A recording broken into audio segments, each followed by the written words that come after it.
Good morning. तर तुम्हाला माहीतच आहे मी निघाली अष्टविनायक परिक्रमा करायला. ओझरनंतर मी आज आली आहे शेवटचा गणपती म्हणजेच 8वा गणपती रांजणगावचा श्री महागणपती. पुणे अहमदनगर मार्गावर ओझरपासून 2 तासावर हे मंदिर स्थित आहे. मंदिरात प्रचंड गर्दी असल्याने पास घेऊन दर्शन घेतलं. दर्शन खूप छान झालं.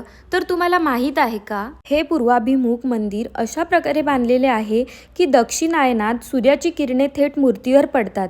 हा गणपती कमळावर बसलेला असून रिद्धी सिद्धी त्याच्या सोबत आहेत. हा गणपती स्वयंभू आहे. भक्तांचे असे मानणे आहे की या मूर्तीच्या खाली अजून एक मूर्ती असून असे म्हणतात की त्या मूर्तीला 10 सोंडी आणि 20 हात आहेत. या मूर्तीला महोत्कट असं म्हणतात. पण ती मूर्ती अस्तित्वात आहे का याविषयी कोणाला काही खात्रीशीर माहिती नाही.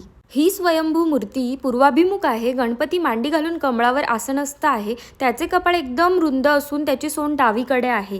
त्यानंतर आम्ही निघालो परत मोरगावला जाण्यासाठी, कारण अष्टविनायक झाल्यानंतर पुन्हा मोरगावला येणं ही एक पारंपरिक पद्धत आहे. त्यानंतर आम्ही निघालो मोरया गोसावी यांचं दर्शन घेण्यासाठी. मोरया गोसावी हे गणपती बाप्पाचे खूप मोठे भक्त होते. त्यांनी बाप्पांची एवढी भक्ती केली की बाप्पा त्यांना प्रसन्न झाले आणि असा आशीर्वाद दिला की तुझे नाव माझ्या नावाच्या पुढे लागेल. म्हणूनच गणपती बाप्पा मोरया असे म्हणतात. अशा प्रकारे आमची अष्टविनायक परिक्रमा पूर्ण झाली. असंच व्लॉग बघण्यासाठी मला नक्की फॉलो करा. बाय.